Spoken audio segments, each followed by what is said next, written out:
Oke, yang pertama ada gangguan pada citra, terutama citra digital dapat disebabkan oleh noise, sehingga mengakibatkan penurunan kualitas citra tersebut, diungkapkan oleh Gunara tahun 2007. Nah,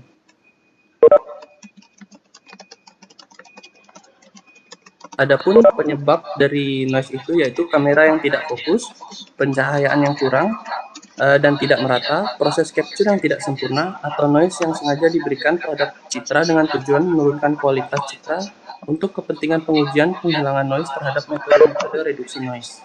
Oke, bisa di next.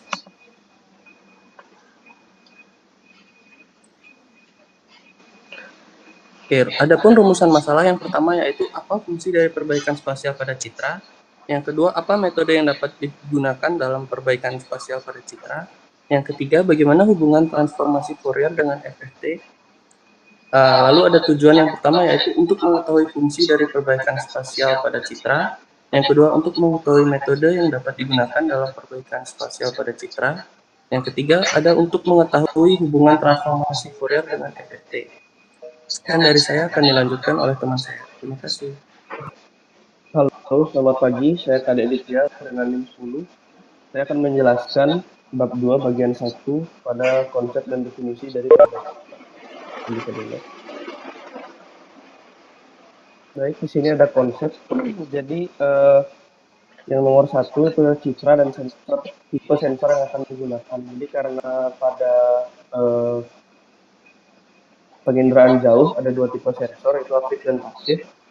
Dan misalkan kita ingin memetakan areal banjir genangan. Contohnya seperti itu. Kita dapat menggunakan citra SAR, sintetik aperture radar, dan tipe sensor yang digunakan oleh citra SAR tersebut adalah aktif, di mana dia memanfaatkan gelombang elektromagnetik seperti itu. Dan ketika kita menggunakan citra SAR, itu kita mendapatkan benefit seperti lengkapnya data dan juga citra yang dihasilkan itu kualitasnya tinggi, sehingga kita dapat menganalisis hasil dari gambar tangkapan citra tersebut secara optimal. Nah, ada side effect dari penggunaan maksudnya itu efek negatifnya, yaitu keberadaan speckle atau bintik-bintik noise seperti yang telah dijelaskan tadi.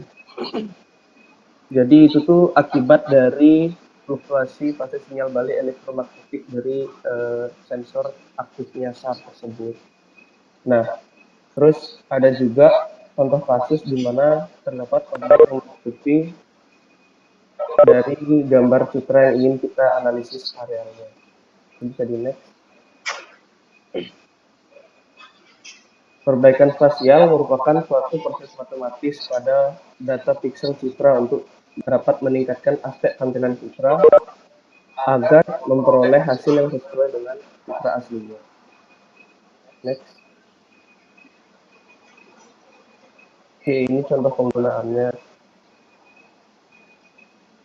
Dalam analisis citra digital, perbaikan spasial seperti filtering dapat digunakan ketika mengolah data untuk memetakan areal banjir genangan pada gambar citra paus atau pulsar yang memiliki bintik, menyebabkan kurang jelasnya detail kedalaman dalam suatu proses pemetaan, sehingga filtering baik salah satu tekniknya atau ganda dapat digunakan menurut teori rimba pada tahun 2006.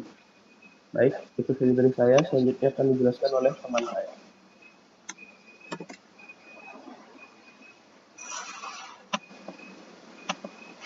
Selanjutnya di sini saya akan menyampaikan tentang metode perbaikan spasial. Next. Boleh di next. Secara definisi seperti yang sudah dijelaskan di awal bahwa perbaikan spasial didefinisikan sebagai yang bertujuan untuk memperbaiki citra agar sesuai dengan citra aslinya. Dari segi konsep, pendekatan perbaikan citra itu terbagi dalam dua kategori besar, yaitu metode domain spasial dan metode domain frekuensi. Untuk istilah domain spasial mengacu pada bidang gambar itu sendiri, sedangkan pendekatan dalam kategori ini didasarkan pada manipulasi langsung dalam suatu gambar. Sedangkan untuk teknik pemrosesan dalam frekuensi didasarkan tentang memodifikasi transformasi Fourier dari suatu gambar. 3 tipe dasar fungsi yang sering digunakan itu biasanya untuk perbaikan citra seperti linear atau transformasi negatif dan identitas, lalu logaritmik, log dan log inverse transformation, lalu power law atau pangkat ke n dan transformasi akar ke n. Fungsi identitas adalah kasus sepele di mana intensitas output identik dengan intensitas masukan yang termasuk dalam grafik hanya untuk kelengkapan. Next.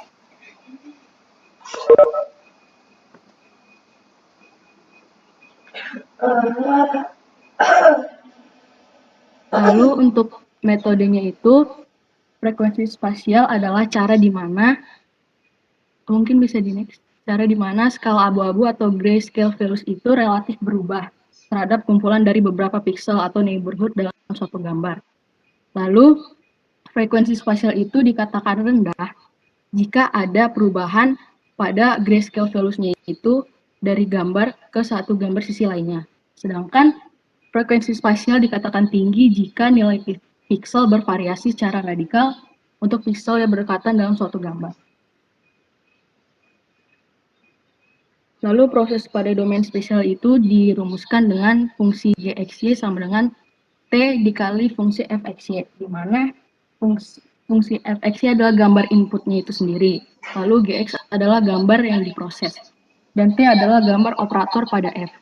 Sehingga didefinisikan pada beberapa neighborhood fungsi Xy. Selain itu, T dapat beroperasi pada sekumpulan gambar input, seperti melakukan penjumlahan pixel demi pixel gambar untuk pengurangan noise. Selanjutnya akan dilanjutkan oleh teman saya. Baik, terima kasih atas kesempatannya. Untuk perbaikan spasial sendiri, dalam operasi spasial, contohnya itu ada low pass filtering dan high pass filtering. Bisa di next.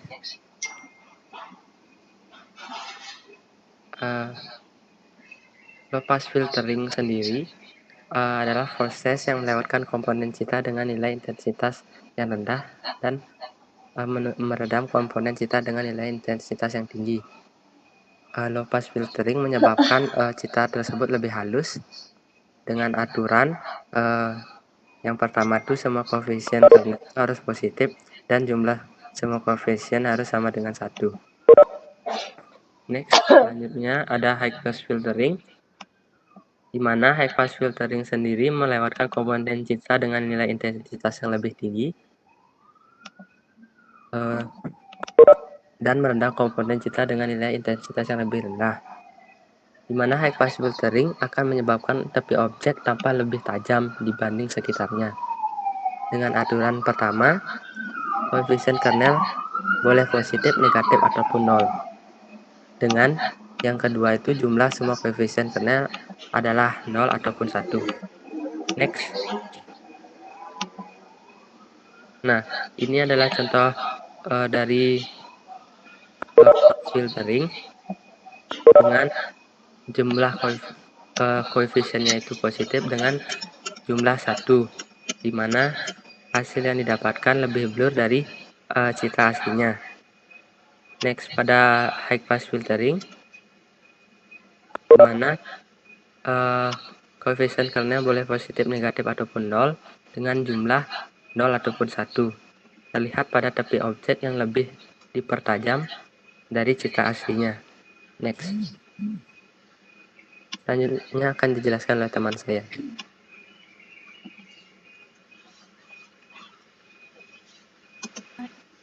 Baik, saya akan melanjutkan pada bagian pembahasan. Jadi di bagian pembahasan ini ada tentang konvolusi, transformasi Fourier, dan hubungan transformasi Fourier dengan efektif. Bisa di next.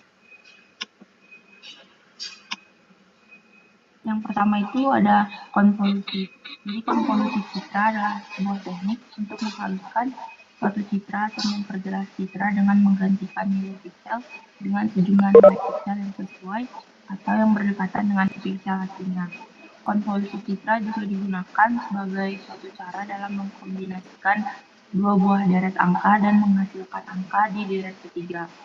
fungsi dari konvolusi citra sendiri ada 4. Yang pertama, perbaikan kualitas citra atau image enhancement. Yang kedua, ada penghilang draw. Yang ketiga, untuk mengurangi serongan atau belokan. Yang keempat, untuk penghalusan atau penggulatan citra. Konvolusi dari dua buah fungsi fx dan gx dapat didefinisikan sebagai rumus berikut, yaitu hx sama dengan fx dikali gx sama dengan integral dari fa dikali gx dikurang a.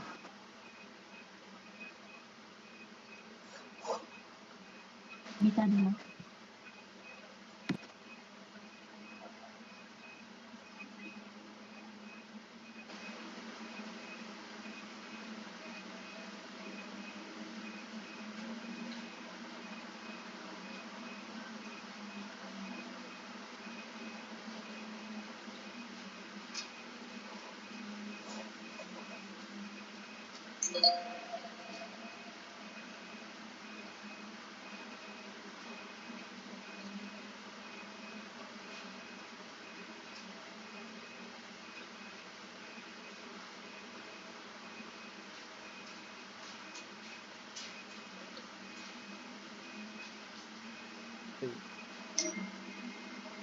Halo, ini suaranya nggak ada nih. Halo, ada yang bicara nggak? Halo. Sebentar Pak, mungkin masih gangguan koneksi Pak. Oke. Halo?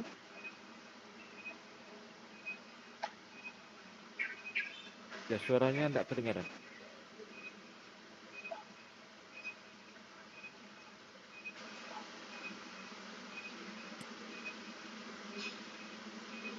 Apakah sudah terdengar, Pak? Sudah kedengaran. Baik, Tapi yang lain bagaimana? Sudah kedengaran belum? terdengar, Pak. Oke, Sudah. silakan. Akan saya ulangi terus. Transformasi Fourier yaitu suatu model transformasi yang spasial atau domain waktu menjadi domain frekuensi.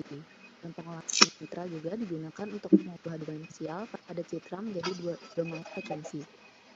Bisa analisa dalam domain frekuensi banyak digunakan seperti filtering. Dengan menggunakan transformasi Fourier, sinyal atau citra dapat dilihat sebagai satu objek dalam domain frekuensi.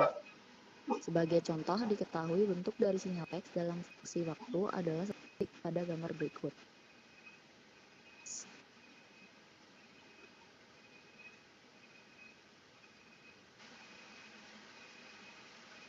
Di next saja langsung. Berdasarkan teori yang dipaparkan Fourier, sinyal dapat digambarkan sebagai fungsi penjumlahan dari sinus dan kosinus, yaitu Ft sama dengan setengah sin T ditambahkan cos 2T, di mana T tersebut merupakan periode atau waktu. Representasi direct Fourier dari sebuah sinyal didefinisikan dengan rumus sebagai berikut. Ft sama dengan A0 tambah sigma n sama dengan 1 sampai tak hingga An dikali cos T ditambah dengan sigma sama dengan 1 sampai dikalikan Bn dikalikan sin 0 T, di mana A0, An, dan Bn tersebut merupakan koefisien dari direct Fourier. Dan menggunakan rumus tersebut, untuk bentuk sinyal yang rumit seperti square signal atau sinyal ini muncul pada berbagai perangkat elektronik digital juga dapat didekati sebagai fungsi penjumlahan dari fungsi sinus dan kosinus. Transformasi Fourier bersifat kontinu, oleh karena itu sulit untuk dilakukannya komputasi karena ada operasi integral dan sifat kontinu itu sendiri. Untuk kebutuhan pengolahan citra, fungsi akan ditransformasikan berupa fungsi diskrit. Fungsi diskrit tersebut disebut dengan discrete Fourier transform atau DFT, yang merupakan transformasi Fourier yang dikenakan pada fungsi diskrit dan hasil transformasinya juga merupakan fungsi diskrit.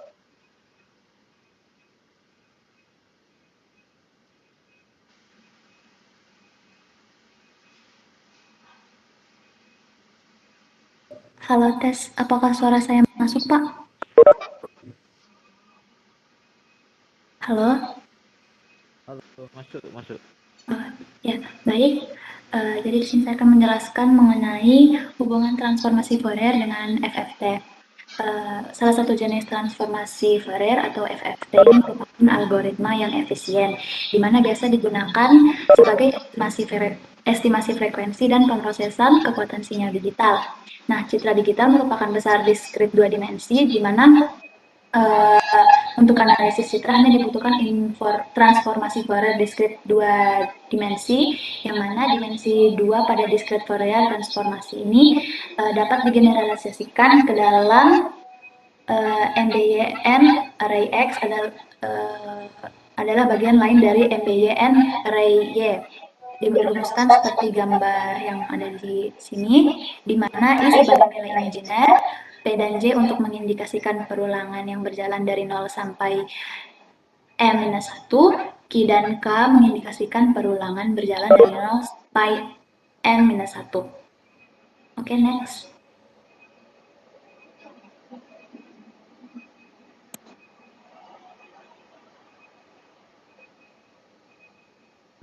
Halo tes, apakah suara saya sudah terdengar? Dengar.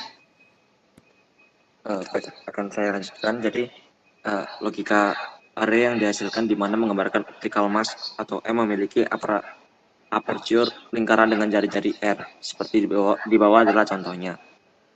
Kemudian FFT2 digunakan untuk komputasi DFT 2 dimensi pada mask, dan FFT shift untuk mengatur kembali keluaran dengan komponen zero frekuensi terletak di tengah. Itu bisa dilihat pada gambar yang di tengah, yang kedua. Lalu di gambar yang ketiga itu, kalau DFT dengan amplitudo yang kecil akan seperti gambar yang ketiga. Amplitudo yang sangat kecil dihasilkan oleh numerical round-off, kurangnya simetri radial. Kurangnya simetri radial merupakan artefak dari angular arrangement pada data. Saat menggunakan algoritma FFT, perbedaan terjadi antara panjang window dan panjang transformasi. Algoritma FFT dengan pad atau chop digunakan untuk memperoleh panjang transformasi yang diinginkan. Pada gambar yang terakhir di pojok kanan bawah, itu bisa dilihat kalau penyangganya mengeluarkan panjang Windows, lalu masuk ke pad atau chop, lalu diefisienkan dengan DFT dan mengeluarkan transformasi panjang transformasi yang kita inginkan. Next. Baik, saya akan lanjutkan. Adapun kesimpulan yang diperoleh dari dalam artikel ilmiah ini adalah gangguan berupa noise sulit dihindari, sehingga dibutuhkan solusi berupa restorasi citra. Untuk mengurangi gangguan tersebut sehingga semakin tinggi hasil yang didapat. Restorasi citra merupakan proses untuk merekonstruksi atau mendapatkan kembali sebuah citra yang mendekati bentuk aslinya dari sebuah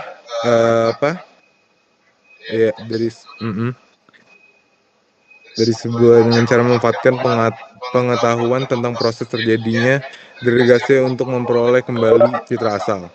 Metode perbaikan spasial umumnya menggunakan konsep frekuensi spasial dengan sebuah citra. Frekuensi spasial adalah cara di mana skala abu-abu atau grayscale values relatif berubah terhadap kumpulan dari beberapa pixel atau neighborhood dalam suatu gambar. Jika ada perlahan bervariasi perubahan skala abu-abu pada gambar dari sisi gambar ke sisi lainnya, gambar dikatakan memiliki frekuensi spasial yang rendah. Jika nilai pixel bervariasi secara radikal untuk pixel yang berdekatan dalam suatu gambar tersebut dikatakan memiliki frekuensi spasial yang tinggi. Penerapan perbaikan spasial dalam pengolahan data citra berupa low pass filtering, di mana filter yang merupakan komponen citra dalam nilai intensitas yang rendah meredam komponen citra dalam nilai intensitas tinggi. low pass filtering akan menyebabkan citra menjadi lebih halus dan lebih blur.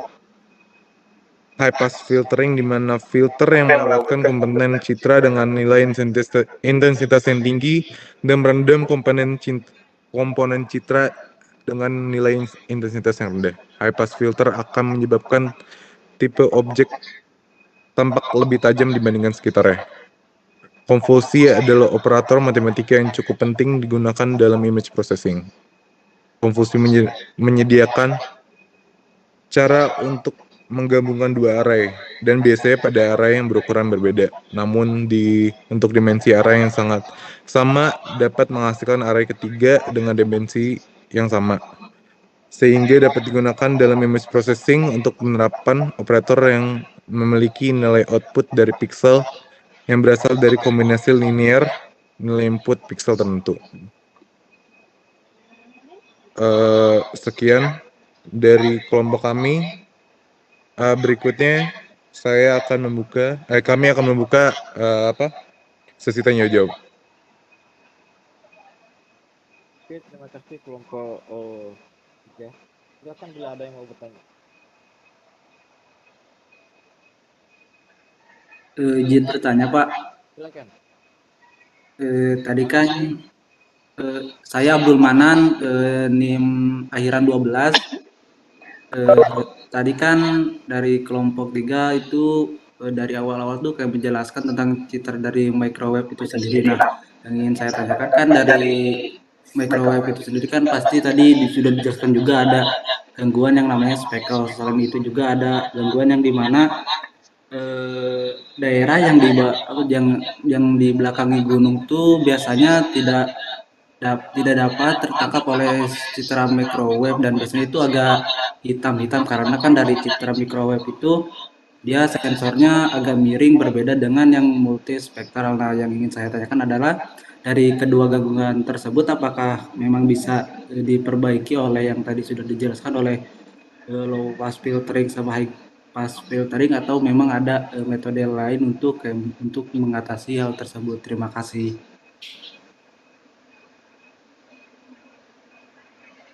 Jawab.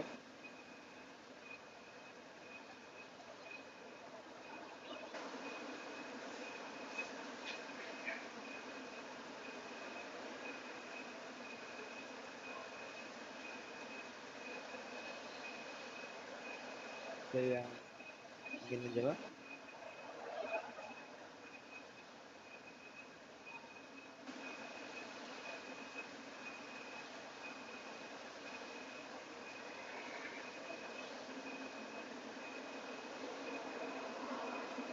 Halo.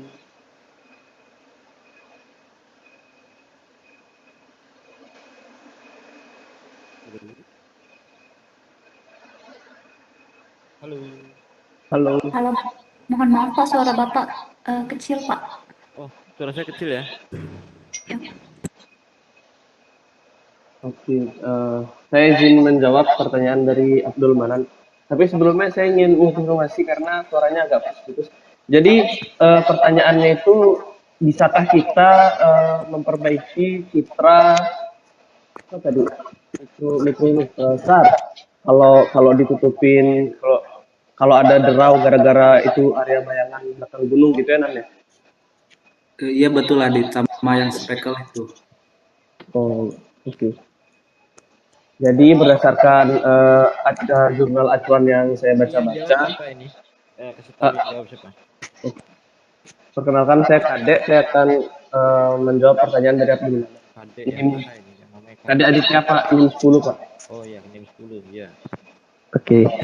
Jadi iya benar, karena citra SAR ini menangkap gambarnya itu agak miring seperti itu. Jadi gambar yang dihasilkan bisa menjadi memiliki derau. Nah, untuk memperbaiki derau tersebut, kita dapat menggunakan metode konvolusi apabila area tersebut memang tertutupi. Dan metode konvolusi itu seperti konsep yang telah dijelaskan tadi, itu menggunakan apa sebutannya ya? areal seperti matriks seperti itu. Jadi titik 1 dan titik 2 itu bisa menghasilkan nilai pada titik 3. Nah, kemudian untuk filtering itu em,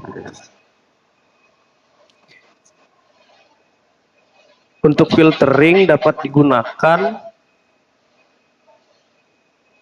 apabila tujuan kita hanya ingin menghilangkan draw dan tidak ada objek yang menutupi. Jadi semisalnya pada area tersebut tertutupi, kita bisa menggunakan konvolusi. Namun ketika area tersebut memiliki draw, kita dapat menggunakan filtering. Terima kasih.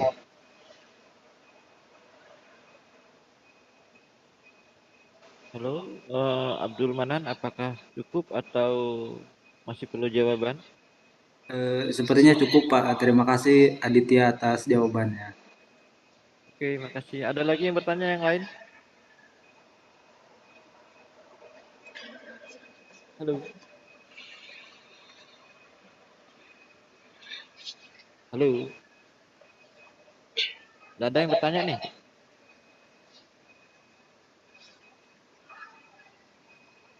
Halo Pak, Tidak, izin bertanya Pak. bertanya tidak. Hah? Gimana? Ada? Izin bertanya Pak. Oke, silakan. Ini siapa nih yang ngomong? Imran Pak. Dan NIM, bilang NIM-nya berapa ya dan NIM, nama NIM ya? 11 Pak. 19 Oke, NIM 11. 11.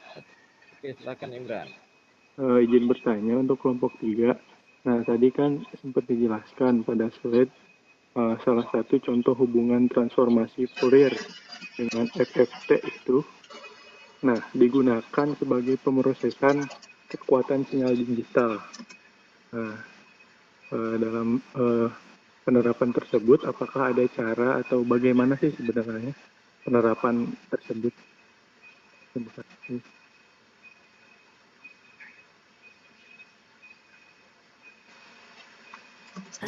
Halo, apakah suara saya terdengar? Terdengar. Ya, baik, saya akan menjawab pertanyaan dari Imran. Jadi untuk penerapan FFT ini dapat diimplementasikan menggunakan program yang kalau nggak salah namanya itu aplikasi MATLAB. Nah, FFT dalam MATLAB sendiri ini dia kayak berupa algoritma dekomposisi. Nah, yang mana EFT kan itu merupakan salah satu metode untuk transformasi sinyal suara dalam domain waktu menjadi sinyal dalam domain frekuensi.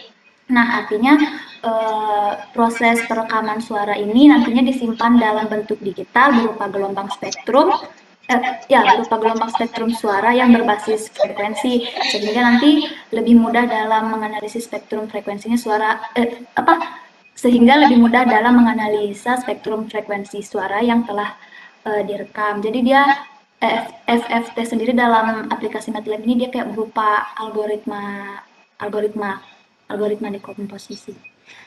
Seperti itu.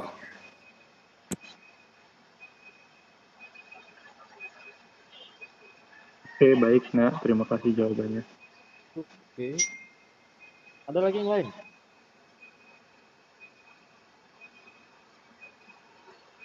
Ini memang agak sulit, tapi bisa dibuat simpel. Oke, ada yang bukan agak sulit sih.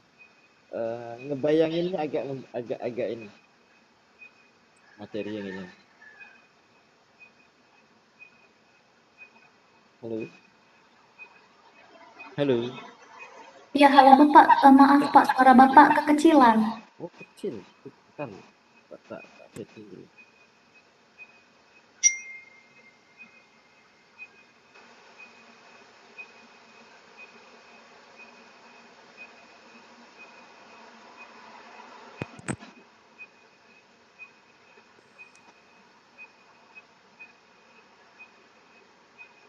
Saya udah gede nggak? Apa masih kecil?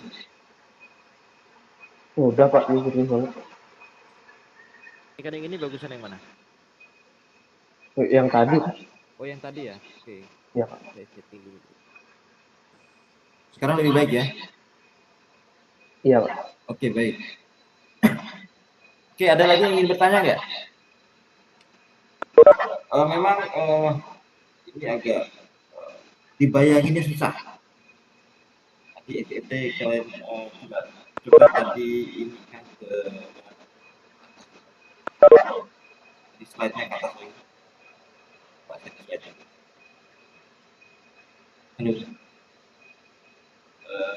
Di slide ya, oke, yang ini. Ada yang bisa ngebayangin nggak itu bagaimana bisa diaplikasikan dalam data ukuran jauh? Baik, kelompok 3, tolong dijawab. Bisa nggak dibayangin ini diaplikasikannya bagaimana di data ukuran jauh? Izin menjawab, Pak. Silakan. Iya, Pak. Jujur, kalau yang dari saya baca dari jurnal itu dia FFT sendiri kan kayak perlu algoritma begitu, Pak. Terus saya sempat cari-cari di YouTube, itu tuh penjelasan mengenai FFT sendiri itu sampai berpart 5 kalau nggak salah, Pak. Dan jujur saya belum sempat mendalami akan hal itu, Pak. Tapi dari yang saya lihat dari gambar-gambar ini dia menggunakan aplikasi kalau nggak salah namanya itu Octave. Nah, Octave, Pak. Jadi Maksud saya diaplikasikan dalam data ukuran jauh itu untuk apa?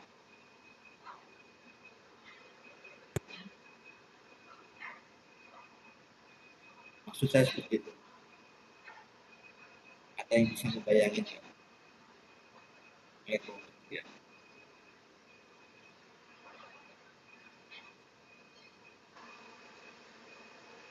Ada yang bisa ngebayangin? Oke.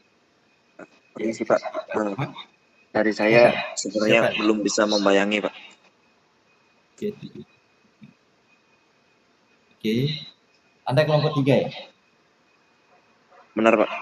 Oke, belum bisa membayangin. Oke.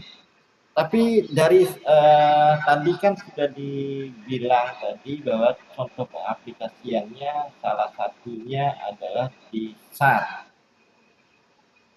Itu kalau nggak salah di banjir, ini kan low pass, ini kan filter, low pass filter, low pass atau high pass filter. Bisa nggak diuraikan secara sederhana gitu yang high pass atau low pass ini? Filtering ya. Untuk yang banjir ini diuraikan secara sederhana yang teman-teman bisa mengerti. Di slide nomor 8.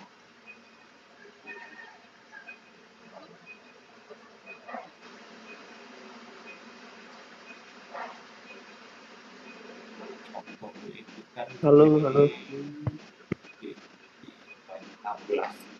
kita lihat yang banjir tapi yang bawah foto yang kalian jelaskan. Halo, Pak. Ya, silakan. Untuk pengaplikasian gambar alas atau pulsar tadi tuh saya kan baca di jurnal penelitiannya itu, tapi yang saya nangkep itu jadi mereka itu pakai ada kernel gitu Pak, ukurannya 3x3, terus ada yang 7x7 gitu, dalam upaya menghapus noise-nya tersebut biar gambarnya halus gitu. Menghapus atau bagaimana? Menghapus gini Pak, menghapus noise itu biar dia lebih halus. Mohon maaf Pak.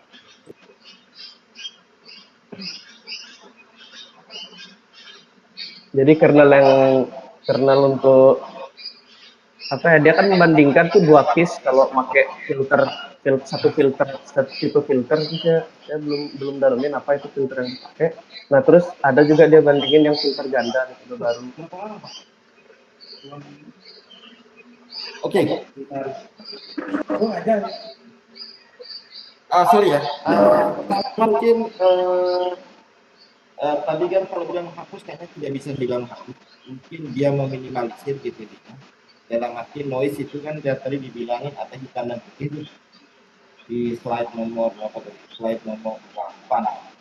Memiliki bintik ya kan kita jelaskan tentang kedalaman dalam lantai. Saya nggak tahu iya kan. Tapi dalam artian gitu ininya adalah kalau kalian perhatikan di gambar, sebuah gambar itu sangat jelas. Jadi kalau dibanjir itu adalah bagaimana mengelompokkan data antara data yang ada banjirnya sama data yang ada banjirnya. Itu kalau kernel ya kernel itu salah satu apapun filternya itu pasti ada kernelnya.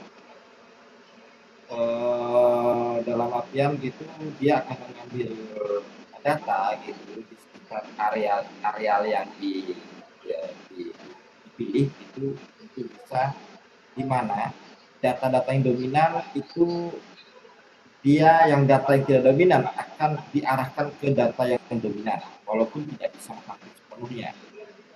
Karena kalau datanya itu bedanya terlalu jauh, gitu, satu data itu dia itu nilai kita apa namanya sebenarnya itu atau perspektifnya itu katakanlah di nilai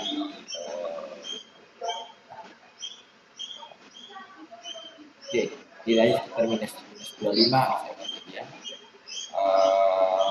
Terus itu kalau seandainya data yang putih yang mana itu adalah atau terbaliknya itu adalah putih gitu kita ambil nilai 1 atau nilai 2 gitu bahkan dihilangkan. Kalau kalian perhatikan di gambar ini, di gambar yang warna merah yang di JSP seperti bintik-bintik di luar seperti itu data SAR yang kalian lihat di dalam data yang banjir kalau kalian aplikasi banjir. Jadi kalian bisa lihat bintik. Tapi itu adalah bintiknya itu kalau yang merah sama hitam itu masih ya kayaknya sih ini masih bagus lah.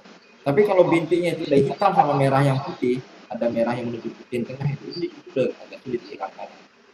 Tapi kalau yang masih mengarah ke merah gelap itu masih mungkin kan. Itu adalah contoh filtering. Bagaimana menerapkan filtering. Nah, yang bagaimana menerapkan untuk variant transform ini yang agak sulit. FFT, fast variant transform. Ini adalah main signal.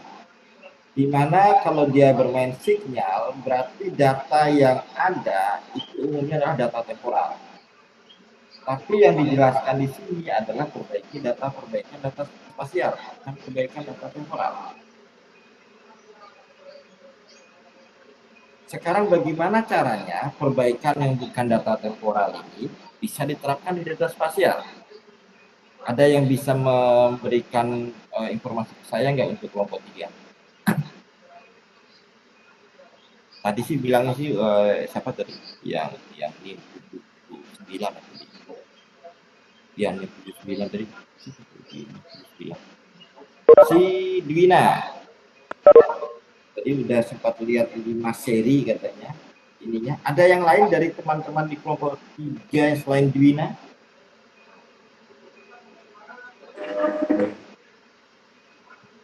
Halo.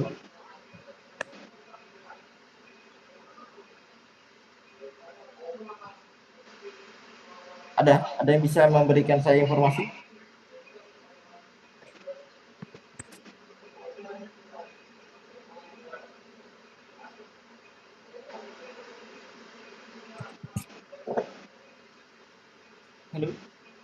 Halo. Suara saya nggak kedengaran atau bagaimana? Halo Pak, terdengar. Dari saya sendiri, Fahmi nggak ada Pak. Iya. Oke, Fahmi nggak ada. Oke, Dwina, Fahmi, ini yang lain?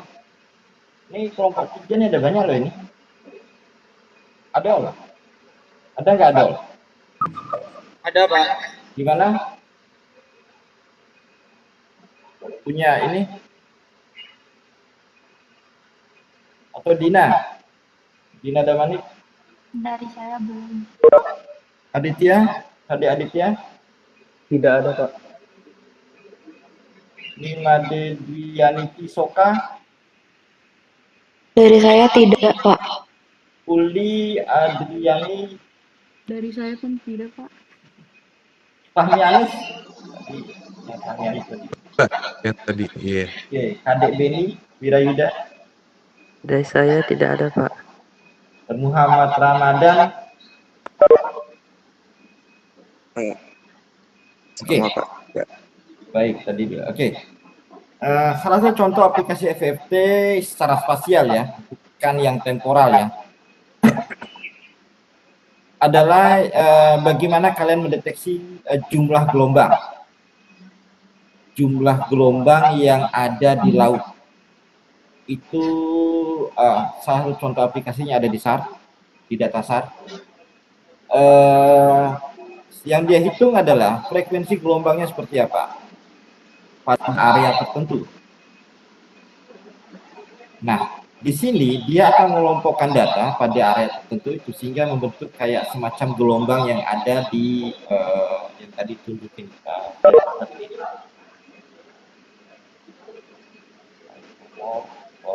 slide nomor coba slide nomor 19 coba. Halo, yang presentasi ini slide nomor 19 coba. Siapa yang presentasi ini? Atas lagi, ke atas lagi. Oh ini. Udah bawah. Ini. Ini adalah signal dari FFT. Signal dari FFT ini transformasi Fourier ya. Transform. Oke, ini Fourier, transformasi Fourier. Jadi signal seperti ini dia akan mencari mana data yang jumlahnya paling banyak, apa data yang tidak. Gelombang pada di laut itu dia akan kalau dari data satu gelap dan terang. Semakin banyak gelombangnya, semakin ada banyak data yang gelap dan juga semakin intinya sih dia itu polanya akan lebih banyak yang gelap. Ininya. Karena pantulan bisa terang bisa gelap ya ininya. Karena pantulan gelombangnya dia itu polanya akan berbeda dengan yang tidak ada gelombang. Dari situ akhirnya dia lihat dari satu area yang ada, misalnya area di selat Bali misalkan, itu ada gelombang panjang, gelombang kan ada 3 tuh, gelombang laut ini ya, wave ya, long wave, short wave, sama medium wave. Tahu kan kalian? Pernah belajar itu kan? Halo? Suara saya nggak kedengaran lagi itu bagaimana? Dengar. Hah? Halo? Ya, halo Pak, terdengar Pak. Oke. Di sana tuh ada istilahnya long wave, gelombang panjang, gelombang laut yang panjang. Ada medium wave, ada yang kalau sering kalian tabrak itu, kalau kalian naik kapal dari Samud ke Nusa Penida itu yang ditabrak oleh kapal itu medium wave. Terus ada istilahnya lagi short wave yang gelombangnya kalian lihat di ada di pantai yang sering kalian lihat di pantai itu adalah short wave. Kalau long wave itu gelombangnya lebih panjang lagi. Nah, tergantung dari yang mana yang mau kalian ambil. Di mana bila FFT-nya semakin tinggi, umumnya itu gelombangnya semakin besar deh ini. Ataupun bisa juga lebih sering ininya gelombang terjadi di area yang kalian tuju. Itu kalian bisa lihat contoh pengaplikasian daripada FFT untuk data spasial ya bukan data temporal. Itu bisa lihat papernya kami yang berjudul apa itu? Coba ini dimatikan dulu. Kamu kelas A, Ber. Aku yang paling pertama. Slide-nya tolong dimatikan.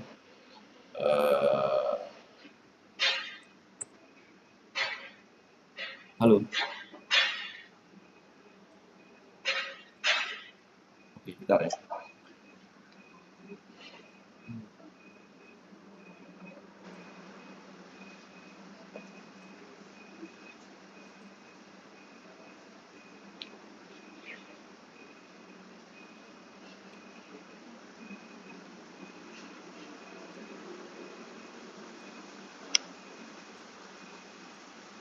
Bisa kelihatan? Halo. Masih loading Pak. Oke, sudah. Sudah. Oke. Ini adalah contoh aplikasinya.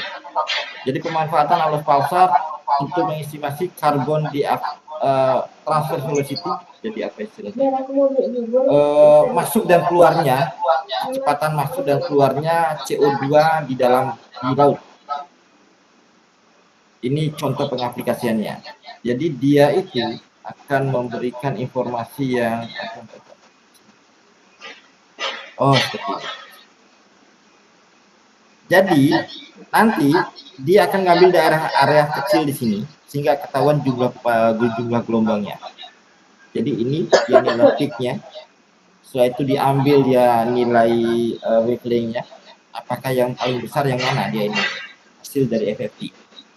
Setelah itu nanti digunakan sebagai informasi dia gelombangnya seberapa besar atau seberapa banyak. Bila dia semakin tinggi daerah sininya, yang bagian ini dia akan tinggi. Jadi dalam artian setelah di FFT ini dia akan ketahuan. Karena ini beda loh panjang jumlah gelombang yang antara dua data ini. Jadi kalau makin gelap banyak dia terangnya seperti ini, dia akan berbeda. Jadi dia bentuk grafiknya akan seperti ini. Sedangkan kalau yang banyak ininya, dia akan banyak gelombangnya, dia akan bentuk grafik seperti ini. Terus setelah itu akhirnya digunakan untuk menghitung yang namanya transfer velocity. Jadi interaksi laut sama atmosfer, khususnya dalam penyerapan mentransfer masuk dan keluarnya si CO2. Seperti ini, jadi dia itu mirip fungsinya seperti untuk mencari tahu berapa banyak jumlah gelombang. Nanti endingnya adalah jumlah white cap-nya berapa. Kalau white cap-nya semakin banyak, maka transfernya akan semakin besar. Jadi seperti itu. Oke, ada pertanyaan? Halo.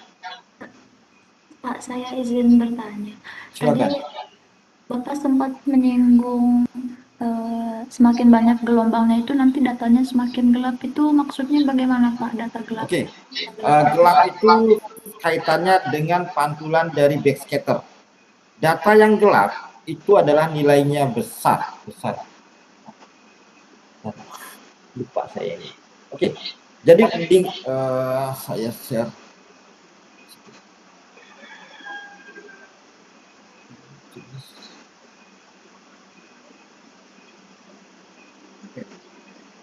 Nggak bisa share si ini lagi sekarang ini di webpage ini.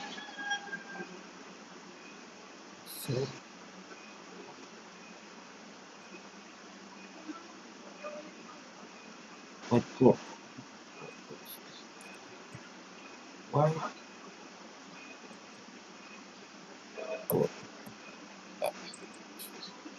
Sorry, aku nggak bisa nge-share whiteboard.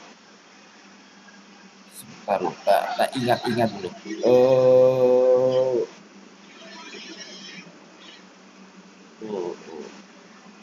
Gelap itu dia. Oke.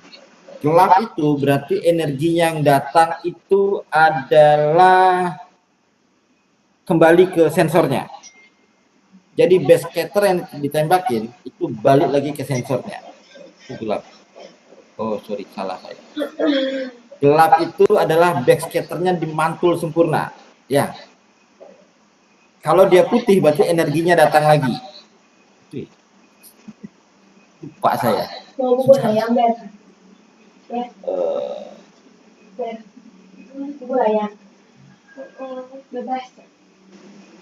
Oke, ada dua lah pokoknya intinya ya.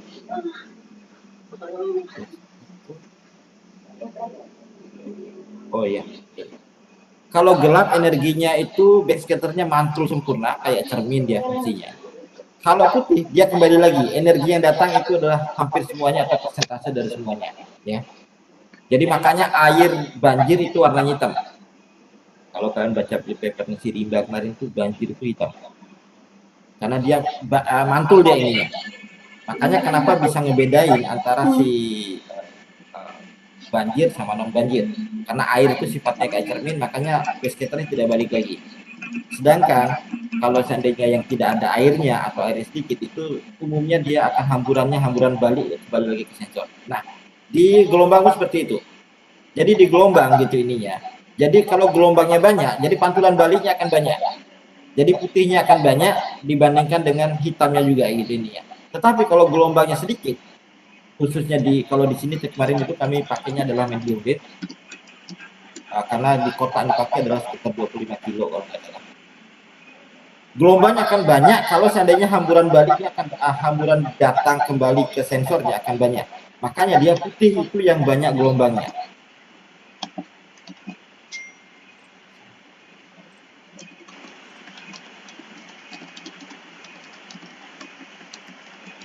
Ada yang mau penelitian seperti ini nggak?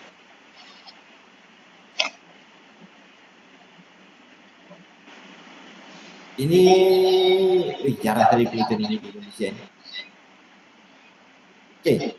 Ikannya susah. Kalau dia seperti ini, maka gelombangnya itu akan banyak. Makanya itu gelombang banyak itu pantulan kembali ke sensor itu akan banyak dibandingkan dengan gelombang sedikit lebih gelap. Dia kembali ke sensor akan lebih sedikit jumlahnya. Contohnya kalau seandainya di sini adalah ini agak sulit. Tapi sebenarnya di sini ini ada pantulan-pantulan balik di sini. Nah, contoh seperti ini. Ini sih ini adalah contoh gelombang ini. Jadi nanti di peak areanya kalau dia semakin banyak hitam dan putihnya, maka dia misalnya hitamnya banyak gitu, kemungkinan besar situ nggak ada gelombangnya sedikit, sehingga white cap-nya adalah sedikit. Kalau dia putihnya banyak, kalau ini bukan putih karena ini karena sinyal ya. Tadi itu yang perbaikan itu, perbaikan signal tadi. Bisa dipahami? Itu karena jumlah gelombangnya akan banyak, maka balikan kembali ke sensornya akan banyak. Makanya dia putih. Bisa dipahami nggak? Siapa tadi nanya tadi? Saya Pak, masih meresapi Pak. Masih harusnya pakai whiteboard ini bagus ini. Saya nggak punya whiteboard di komputer ini. Kelihatan nggak sharing saya ya? Kelihatan. Kelihatan Pak. Terlihat Pak. Kok nggak ada whiteboardnya webpage yang baru ini ya? Kemarin ada pilihan share whiteboard gitu. Sekarang kok nggak ada deh.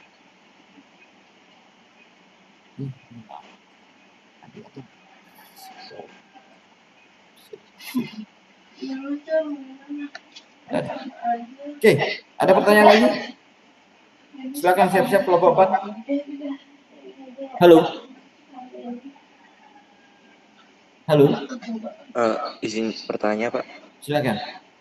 Berarti itu lebih baik berarti menggunakan amplitude dengan pengeluaran frekuensi yang rendah berarti Pak ya daripada yang tinggi Pak ya? Maksudnya amplitude yang mana nih? Itu apa nih? Ini ngomongin apa dulu nih? Kan tadi karena frekuensi tentang transfer dan transform. Iya Pak, kan tadi karena frekuensinya lebih banyak akan datanya jadi lebih gelap. Iya. Oh yang ini maksudnya? Yang mana tadi? Yang ini? Sorry. Yang dua yang ini? Yang ini maksudnya? Iya Pak, saya dengan nyambung ke slide saya sih sebenarnya. Oh iya. Iya benar. Kalau tergantung aplikasiannya apa ya. Kalau kalian ngomongin transfer velocity iya. Kalau kan anda ngomongin transfer velocity. Jadi ingin lebih banyak penyerapan sih sebenarnya. Jadi kalau kita ngomongin interaksi laut sama atmosfer itu sangat dipengaruhi oleh banyak faktor, misalnya kandungan CO2 yang ada di udara, kandungan CO2 yang ada di laut. Terus juga bagaimana cara transfernya itu yaitu lewat si white cap tadi ininya. Terus itu apakah dia itu dense di dalam air yang dipengaruhi oleh suhu permukaan laut dan sedimentasi. Kalau dia jumlah lebih sedikit di atmosfer dibandingkan di laut, otomatis dia akan ke udara.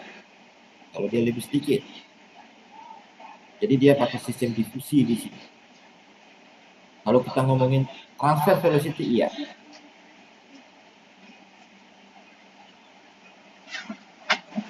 Ada lagi yang mau bertanya? Ini penelitian ini banyak sekali dulu yang kabur tentang penelitian ini dan juga saya di video pertamanya saya nggak kuat, saya tidak mengerti.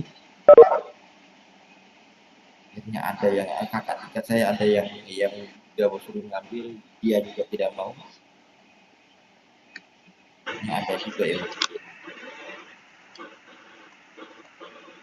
Oke, ini pengaplikasiannya ada di apa namanya itu, software NV ya. Ada lagi mau bertanya? Enggak? Oke, kelompok 4 silakan melakukan presentasian. Makasih kelompok 3 ya. Tapi sebenarnya ada satu yang mau saya tanya sebenarnya kelompok 3 ya. Kalau seandainya ini, silakan di-share filenya kelompok 4. Sambil sharing file kelompok 4. Halo kelompok 4. Iya, Pak. Oke, kelompok 3 saya mau nanya satu, bisa nggak diaplikasikan di data passive remote sensing? Misalnya kayak fast variable transform, itu low pass atau high pass filter mungkin. Ada yang bisa jawab di kelompok 3? Biar teman-teman yang bisa tahu, apakah ini hanya diaplikasikan di data aktif saja? Pak, izin menjawab, Pak. Silakan. Kalau yang saya baca-baca itu masih pakai yang gini aja, Pak. Masih pakai yang aktif, yang pasif, ya yang aktif saja, Pak. Oke, jadi pasif bisa. Contohnya adalah untuk bisa mengetahui jumlah dari atau bukan jumlah sih, kondisi daripada apa namanya ini, rasio error, atau di sini istilahnya itu adalah signal to noise ratio.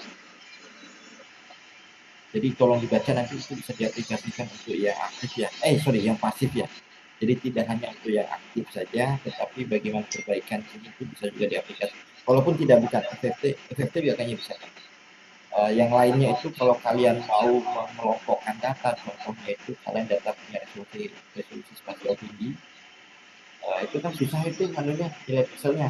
Kalian mau mengelompokkan mana itu mangrove sama non mangrove, itu kalian juga bisa menggunakan low pass atau high pass filter di data resolusi tinggi. Jadi bisa juga digunakan di sana ya. Jadi bisa digunakan di data pasif maupun di data aktif. Oke, dari tadi yang jawab cuman yang 10 aja nih, sama yang 79 yang lain hilang. Oke, makasih semuanya. Silakan kelompok Pak.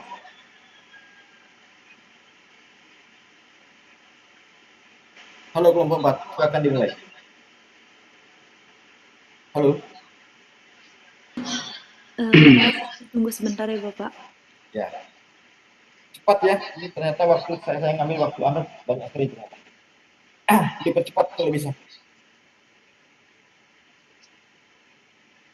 Baik.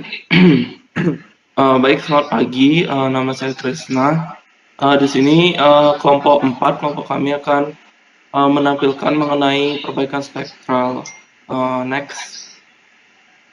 Berikut anggota kelompok kami. Next.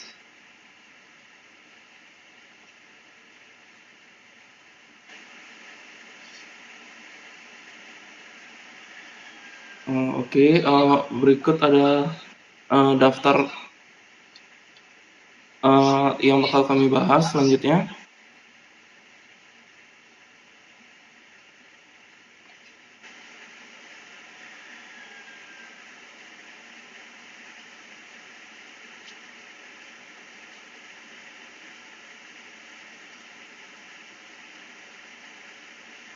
Perkenalkan, nama saya Agnesia, NIM 19135111050. Di sini saya akan menjelaskan terlebih dahulu apa saja keunggulan dari peninjauan jauh.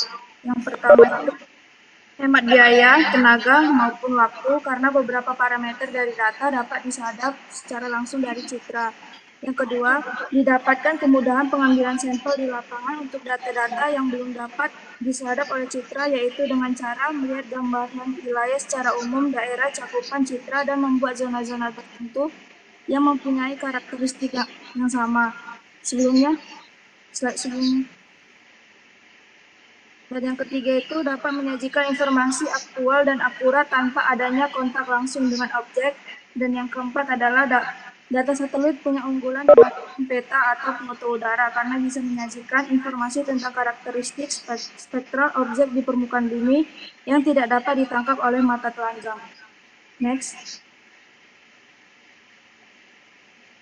Interpretasi citra merupakan perbuatan mengkaji foto udara dan citra dengan maksud untuk mengidentifikasi objek dan menilai arti pentingnya. Koreksi citra merupakan prosedur operasi agar data sesuai dengan aslinya. Sebab citra hasil rekaman sensor penginderaan jauh mengalami berbagai distorsi yang disebabkan oleh gerakan, sensor, faktor media antara, dan faktor objek sendiri, sehingga perlu dibetulkan atau dipulihkan kembali. Secara umum, teknik perbaikan citra terdiri dari perbaikan spasial, perbaikan radiometrik, dan perbaikan spektral. Di sini kami akan membahas tentang rumusan masalah. Yang pertama, bagaimana melakukan teknik perbaikan spektral menggunakan software Saga-GIS. Yang kedua, bagaimana melakukan teknik perbaikan citra menggunakan nilai pixel sendiri serta nilai dari pixel lain dari band-band yang berbeda, tetapi pada koordinat atau lokasi pixel yang sama. Dan yang ketiga, bagaimana melakukan perbaikan dengan menggunakan citra pada spectral enhancement yang meliputi analisis komponen utama, komponen baku, komponen vegetasi, transformasi warna berdasarkan kontras, intensitas, saturasi, dan perentangan dekorelasi. Next, adapun tujuannya agar mahasiswa dapat mengetahui bagaimana teknik perbaikan spektral, teknik perbaikan citra menggunakan nilai pixel sendiri, serta nilai dari pixel lain. Dan yang ketiga, untuk melatih melakukan perbaikan dengan menggunakan citra pada spectral enhancement. Manfaatnya, mahasiswa mampu melakukan teknik perbaikan spektral. Yang kedua, mampu mengetahui teknik perbaikan citra menggunakan nilai pixel. Dan yang ketiga, mampu melakukan perbaikan dengan menggunakan citra pada spectral enhancement. Perbaikan spektral atau spectral enhancement adalah teknik perbaikan citra menggunakan masing-masing pixel sejumlah band, meliputi analisis komponen utama, komponen baku, komponen vegetasi, transformasi warna berdasarkan kontras, intensitas, saturasi, dan perentangan dekorelasi. Perbaikan spektral ini memerlukan lebih dari band atau kanal saja. Spatial enhancement bertujuan memperbaiki citra atau memperbaiki efek kontras, penajaman titik, atau penghalusan citra dengan menggunakan nilai pixel yang bersangkutan dan ada di sekitarnya.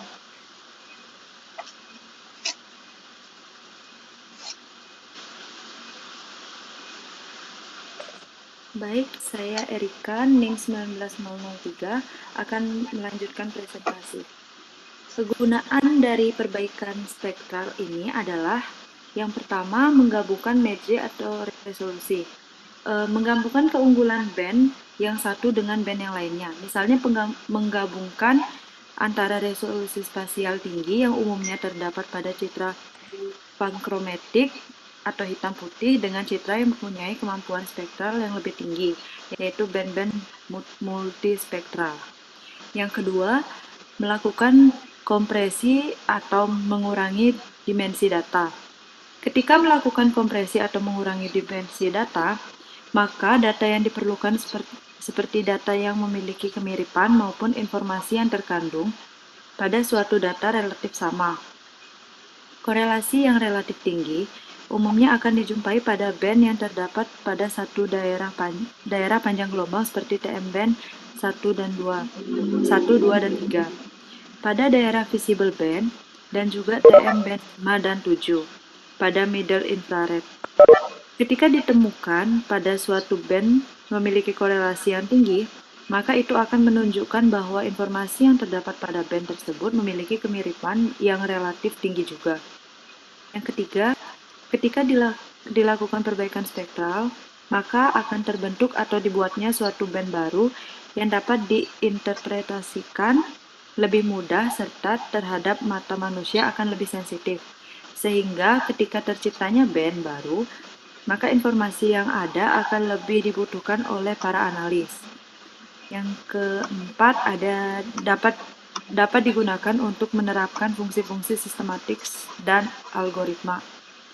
Yang kelima, dapat memberikan informasi yang lebih variatif pada warna komposit yang ditampilkan oleh RGB. Next. Macam-macam perbaikan spektral. Yang pertama ada transformasi dari RGB ke IHS atau dari IHS ke RGB. Yang kedua transformasi dengan analisis komponen utama. Yang ketiga ada indeks vegetasi. Yang terakhir ada transformasi topi kuncung. Next. Jadi yang pertama ada transformasi dari RGB ke IHS atau dari IHS ke RGB.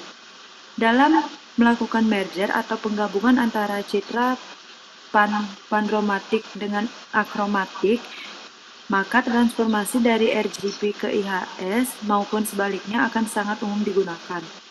Penggabungan antara band panchromatic yang memiliki kemampuan spasial yang tinggi dengan band spektral yang memiliki kemampuan spektral yang tinggi juga tentu akan sangat baik jika digabungkan. Dalam melakukan teknik IHS tentu akan memerlukan suatu input yaitu terdiri dari 3 input band dan melalui teknik ini tentu akan ada citra output yang dihasilkan sehingga hasilnya akan sangat cocok dalam menginterpretasi visual. Melalui interpretasi visual yang ada, maka akan dipakai untuk membuat peta citra. Dalam menampilkan suatu informasi warna, maka RGB sangat bagus untuk dipakai. Namun ada beberapa aplikasi pemrosesan citra yang tidak cocok jika memakai RGB.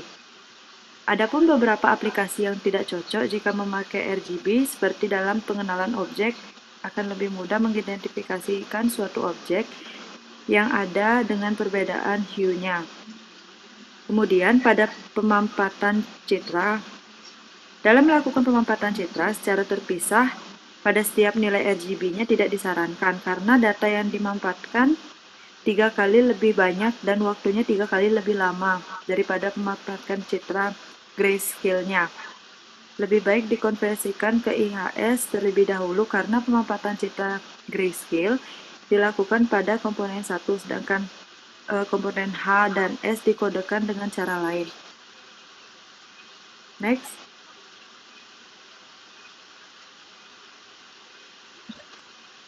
Selanjutnya ada transformasi dengan analisis komponen utama.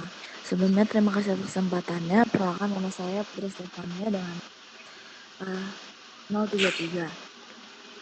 Pada transformasi dengan analisis komponen utama itu untuk melakukan kompresi data sering sekali digunakan analisis komponen utama atau yang kita kenal prinsipal komponen analisis. Teknik ini di mana citra yang mempunyai korelasi yang tinggi akan dikompresi menjadi beberapa komponen atau citra yang baru saja. Citra baru yang diturunkan menggunakan nilai vektor, ciri atau agent vektor dan masing-masing komponennya. Selanjutnya, besarnya tingkat kandungan informasinya yang dilihat dari besar variansinya dapat dilihat dari nilai akar ciri atau agent value-nya dan dimiliki oleh masing-masing komponen yang baru. Selain itu, untuk melakukan kompresi data yang cukup efektif, teknik ini banyak digunakan untuk melakukan analisis multi-waktu guna mendeteksi perubahan suatu tutupan lahan. Pada penelitian-penelitian terdahulu, banyak menggunakan teknik ini untuk melakukan derivasi informasi yang menyatakan perubahan dan kestabilan kehijauan atau kecerahan gambar, delta greennesses, delta brightness, stable greennesses, dan stable brightness. Untuk tujuan display, teknik analisis komponen utama ini lebih baik dibandingkan dengan IHS karena secara teoritis jumlah band input pada metode analisis komponen utama tidak terbatas, sedangkan pada metode IHS maksimum 3 band saja. Next. Selanjutnya ada indeks vegetasi. Di bidang ilmu-ilmu pertanian, teknik ini adalah teknik yang paling banyak digunakan.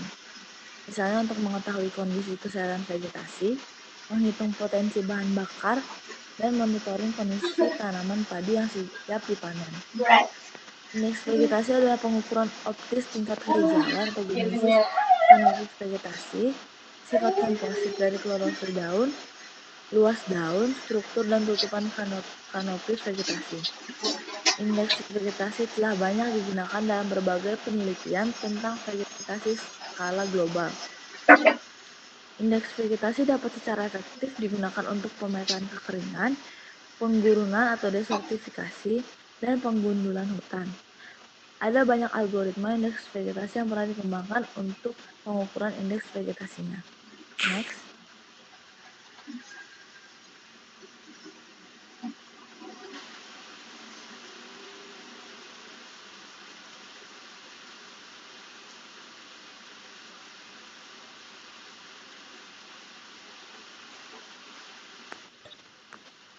Oke, selanjutnya ada transformasi topi kuncung atau tassel cap transformation. Kegunaan transformasi ini telah berkembang dari pemantauan tanaman menjadi analisis dan pemetaan vegetasi untuk mendukung berbagai aplikasi seperti kehutanan, pengelolaan vegetasi industri, pemetaan dan pengelolaan ekosistem, inventarisasi dan pemantauan untuk penyerapan dan kredit karbon, pembangunan perkotaan, dan banyak lagi. Hal ini juga telah berkembang dari mendukung Landsat MSS untuk memasukkan sistem satelit populer lainnya seperti Landsat TM dan Landsat APM, IKONOS, dan sensor multispektral resolusi tinggi Kuiper.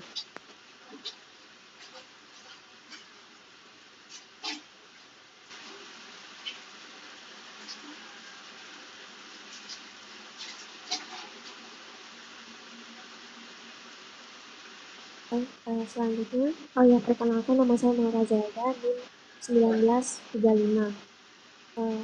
Jadi seperti gambaran umumnya yang sudah dijelaskan tadi, NDVI atau Normalized Difference Vegetation Index adalah salah satu transformasi penajaman citra spektral yang digunakan untuk mengetahui tingkat kehijauan suatu wilayah atau untuk membedakan mana daerah yang bervegetasi dan mana daerah yang tidak bervegetasi. Kemudian untuk mengetahui nilai NDVI-nya atau indeks vegetasinya dihitung dengan menggunakan formula NDVI, yaitu selisih antara bandwidth dan bandbreadth dibagi dengan jumlah bandwidth dan bandbreadth. Misalnya bandwidth-nya itu ada di band 4 dan breadth-nya ada di band 3, berarti rumusnya jadi band 4 dikurangi band 3 dibagi band 4 dikurangi band 3. Kemudian untuk kategori dari hasil NDVI-nya, kalau nilainya lebih dari 0 berarti termasuk lahan bervegetasi. Kalau lebih kecil dari 0 berarti termasuk non vegetasi. Next slide. Ini contohnya, sebelah kiri itu image asli, sebelah kanan itu yang sudah dianalisis indeks vegetasi. Dan untuk rentang nilai NDVI itu antara negatif 1 sampai 1. Dari rentang negatif 1 sampai 1 itu dibagi lagi menjadi beberapa kategori, yaitu lahan tidak bervegetasi, kehijauan sangat rendah, kehijauan rendah, kehijauan sedang, sampai mendekati 1 itu kategorinya kehijauan tinggi. Kalau di gambar ini yang sebelah kanan, wilayah yang warnanya semakin biru itu nilainya semakin tinggi. Berarti kan termasuk kategori lahan tidak bervegetasi atau bisa juga kehijauannya sangat rendah. Yang warnanya agak putih itu berarti kehijauannya rendah. Lalu warna hijau muda ke hijau tua itu semakin mendekati 1, berarti kehijauannya bisa termasuk kategori kehijauan sedang sampai kehijauan tinggi. Berikutnya dilanjutkan oleh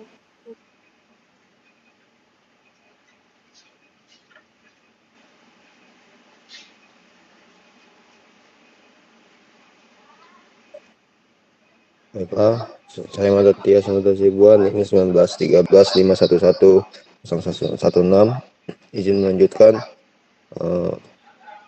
Dalam metodologinya, metode pengumpulan data informasi yaitu dengan menggunakan studi literatur, serta pengumpulan komponen atau materi pendukung melalui video pembelajaran dari YouTube yang berkaitan dengan pembahasan mengenai perbaikan spektral citra.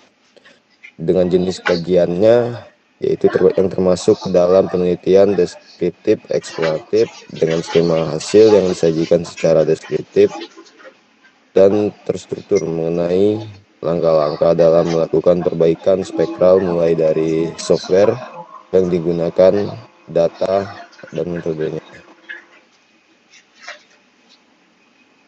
Next.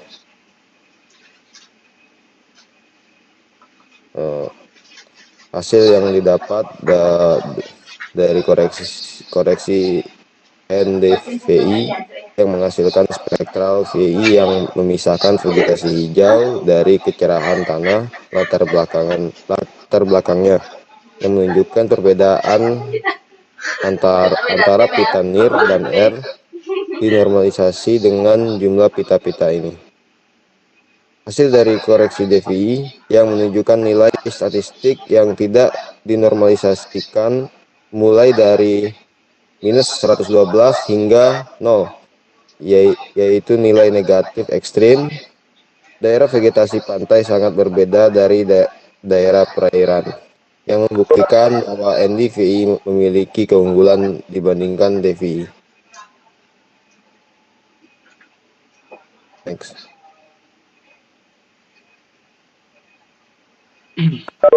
Baik, nama saya Krisna dengan NIM akhir 046. Sekarang akan membahas mengenai hasil koreksi spektral, yaitu yang tadi telah dijelaskan NDVI dan DVI. Sekarang saya akan menjelaskan RVI, NVRI, Transform Vegetation Index, TIMES, Transform Vegetation Index, SAVI, dan CTVI. Baik, dapat dilihat dari gambar yang sebelah kiri. NRVI diketahui pada koreksi NVRI menunjukkan jangkauan datasetnya itu dari minus 0,24 hingga 0,48, yang artinya dengan nilai vegetasi yang lebih tinggi. Warnanya itu abu-abu krim. Selanjutnya, perilaku NVRI adalah normalisasi yang efeknya mirip dengan NDVI yang sebelumnya, yaitu mengurangi efek topografinya, efek matahari, dan efek atmosfer, sehingga menciptakan distribusi yang normal. Selanjutnya, sebelah kanan ada gambar RVI. Diketahui pada koreksi RVI menunjukkan rentang dalam kumpulan data dari nilainya 0,2 hingga 3,2. Itu artinya vegetasi di lembah sungai terlihat jelas dan tergambar. Dapat dilihat di gambar sebelah kanan itu warna orange hingga merah, itu kejelasan sungainya. Selanjutnya, sebaliknya, daerah perairan berwarna ungu ke abu-abuan dengan nilai dari 0,8 hingga 0,1, sehingga semakin ungu dia semakin rendah daerah perairannya. Warna kuning cerah khas untuk di daerah berpasir dan berbatu, jenis permukaan tutupan lahan lainnya. Next. Oke. Selanjutnya saya akan membahas mengenai CTVI dan SAVI. Pertama, gambar sebelah kiri CTVI. Diketahui pada koreksi CTVI menunjukkan TVI terkoreksi yang dilakukan dengan menambahkan konstanta 0,5 ke semua nilai NDVI. Jadi setelah ditambahkan 0,5 itu dapat dilihat hasilnya pada CTVI. Diketahui masih ada beberapa nilai negatif dalam rentang data minus 0,10 hingga 1,10. Nilai negatif itu terjadi karena nilai data asli NDVI dalam akar kuadrat adalah negatif. Karena formula CTVI yang canggih, sehingga dapat disesuaikannya nilai NDVI yang mendekatinya ke nilai positif yang menekan nilai NDVI negatif. Dan hasilnya itu area yang tertutup es di danau terlihat jelas sebagai bintik biru cerah. Jadi semakin biru cerah berarti semakin jelas esnya. Selanjutnya, gambar SAVI sebelah kanan. Pada koreksi SAVI, area perairan dan fjord berwarna kuning muda hingga krem. Jadi, jaringan sungai dapat dibedakan menggunakan pola sungai. Daerah berbatu dan gunung pasir berwarna krem jelas berkolerasi dengan relief medan. Jadi, diketahui perairan itu lebih nampak jelas dari warna kuningnya. Selanjutnya,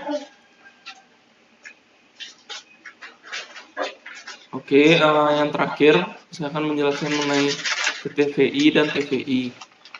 Pertama, di sebelah kiri gambar TTVI pada koreksi pertama, gambar yang sebelah kanan TVI. Pada koreksi TVI, area yang tertutup es dan glacier digambarkan dengan jelas dalam gambar sebagai area abu-abu muda hingga putih. Wilayah perairan memiliki nilai dalam kisaran 0,6 sampai 0,64. Dapat juga dilihat zona vegetasi diwarnai dengan warna mawar pink dengan nilai dari 0,6 hingga 0,44.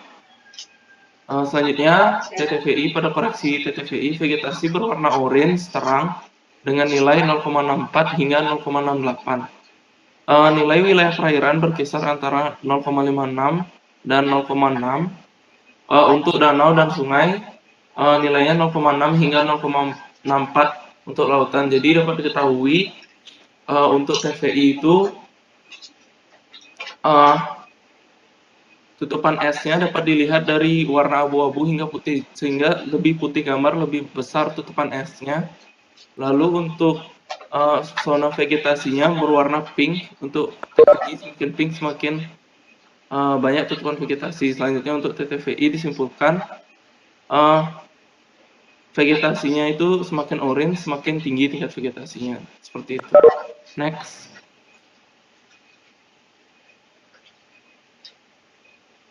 Baik, di sini saya akan melanjutkan presentasi dari teman saya. Kesimpulannya adalah prinsip utama aplikasi VI mengacu pada sifat-sifat vegetasi hijau yang memiliki korelasi dengan pita spektral tertentu dari citra satelit. Ini karena klorofil sangat menyerap energi untuk fotosintesis di daerah yang terlihat. Properti ini juga dapat digunakan untuk mendeteksi vegetasi yang sehat menggunakan analisis citra satelit. Penyerapan klorofil mencapai puncaknya di area spektrum elektromagnetik merah dan biru, dan itu tercermin di daerah inframerah dekat. Secara alami ini dapat digunakan untuk mendeteksi area hijau daun kanopi. Dengan menggunakan variasi ini dalam penyerapan dan refleksi klorofil, maka akan terlihat merah dan inframerah dari spektrum. Indeks kuantitatif vegetasi sehingga dapat dikembangkan menggunakan citra pengenderaan jauh seperti Landsat PM. Selain aplikasi VI dapat digunakan dalam pemantauan pertanian dan vegetasi, aplikasi VI juga dapat menerapkan turunan indeks dalam risiko keuangan. Dengan contoh indeks adalah kondisi vegetasi, indeks kondisi suhu, serta indeks kesehatan vegetasi sebagai variabel independen. Dengan adanya jaringan saraf tiruan, analisis statistik serta bahasa pemrograman atau otomatisasi yang lebih canggih, metode untuk pengolahan data spasial dapat direkomendasikan untuk studi masa depan. Sekian dari kelompok kami. Terima kasih. Baik, terima kasih. Ada pertanyaan? Kira-kira jelas ya?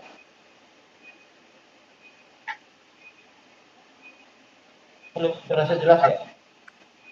Jelas, Bapak. Oke, ada pertanyaan?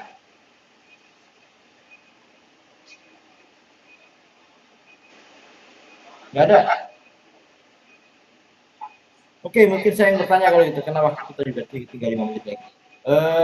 Pertama mungkin saya mau tanya contoh aplikasi untuk yang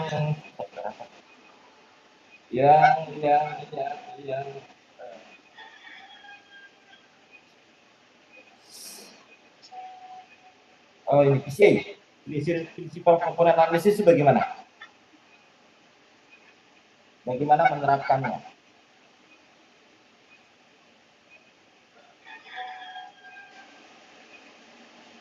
Halo.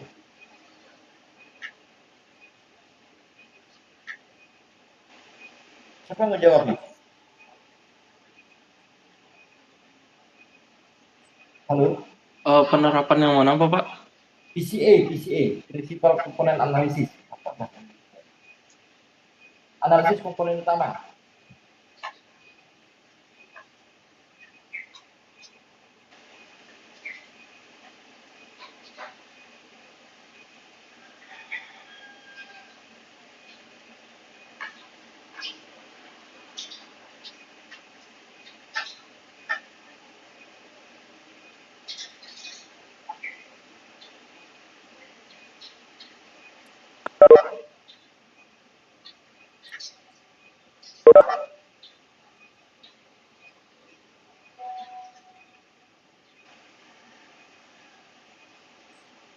Mungkin saya bisa bantu menjawab untuk Ya, silakan. setahu saya dari PCA itu mungkin bisa digunakan apa namanya untuk perbaikan spektral itu, sehingga perbaikan spektral yang digunakan untuk memperjelas gambar yang yang kurang jelas. Contohnya tuh seperti perbaikan vegetasi yang tadi itu, Pak. Indeks vegetasi. Perbaikan indeks vegetasi maksudnya bagaimana?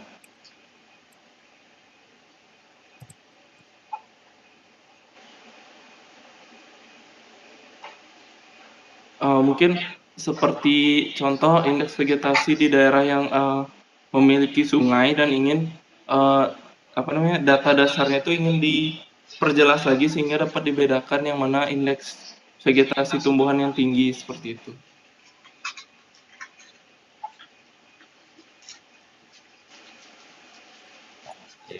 Tidak paham ini PCA. PCA itu hasilnya itu dia itu balik dia ini.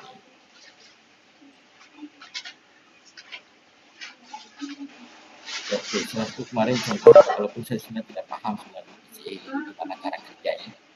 Maksudnya saya belum bisa ngebayangin cara kerja daripada PCA. Tapi contoh aplikasi kemarin adalah menggunakan PCA untuk meningkatkan akurasi si batimetri. Itu ada. Kalian lihat papernya Prama. Itu contoh, ya. Walaupun saya belum tahu, mohon maaf, saya cuma belajar dari banyak lagi nanti ini. Prinsip kerja daripada PCA ini seperti apa? Dan lain sebagainya itu saya masih bisa paham. Tapi si PCA ini saya memang harus baca lebih banyak lagi, mencoba lebih banyak lagi. Jadi gini, apapun yang itu kalian lakukan itu semuanya harus coba. Itu biar kalian bisa lebih paham. Makanya kenapa deskripsi itu. Jadi nanti kalian coba ini, walaupun saya terus terang aja masih harus belajar banyak PCA. Tapi umumnya PCA ini kembali lagi dipakai sudah temporer seringnya ya. Tapi dia juga bisa digunakan untuk data yang satu daerah saja. Tapi kalau indeks vegetasi tadi namanya gitu, apa namanya? Bagaimana transformasinya?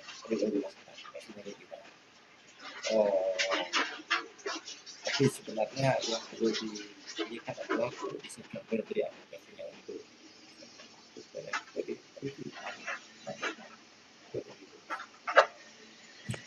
Oke, terima kasih. Ada pertanyaan nggak? Saya masih ada waktu 1 menit untuk kalian. Kalau kalian mau pertanyaan silakan. Ada?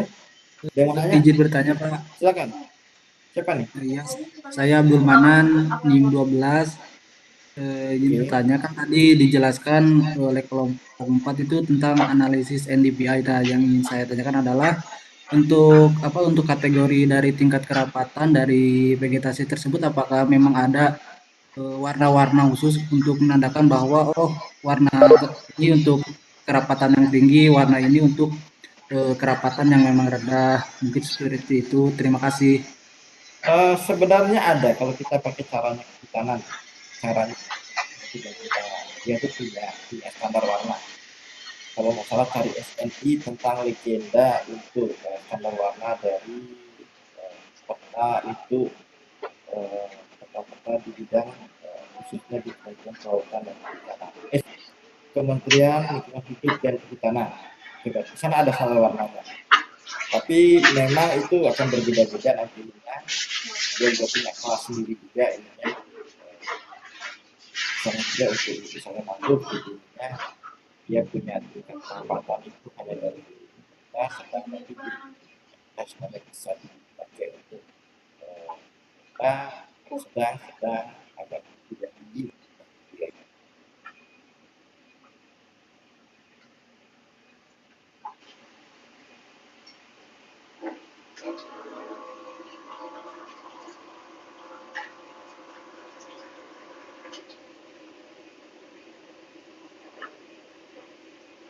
Tadi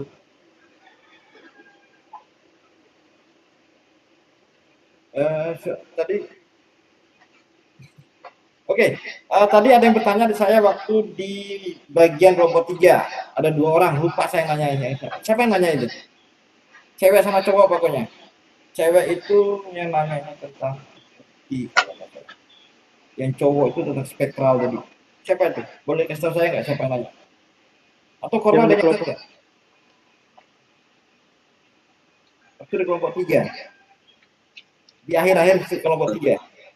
Tadi yang tanya itu yang cowok Abdul Manan juga, Pak.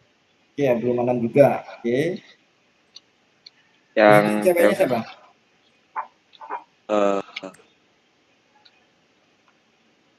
Yang cewek Nana sih, Pak, yang tanya, Pak. Yang terakhir Nana itu, itu yang mana itu Nana itu? Dwina, Pak. Oh, Dwina, oke. Ya. Dwina itu Dewi berapa? 79. Ya, Pak, 79. Oke.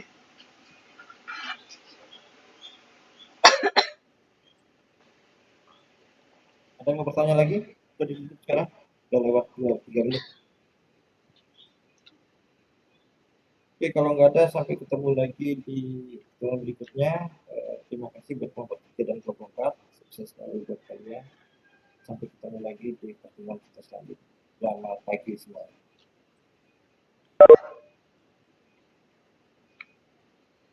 Terima kasih, Pak. Terima kasih, Pak. Terima kasih, Pak.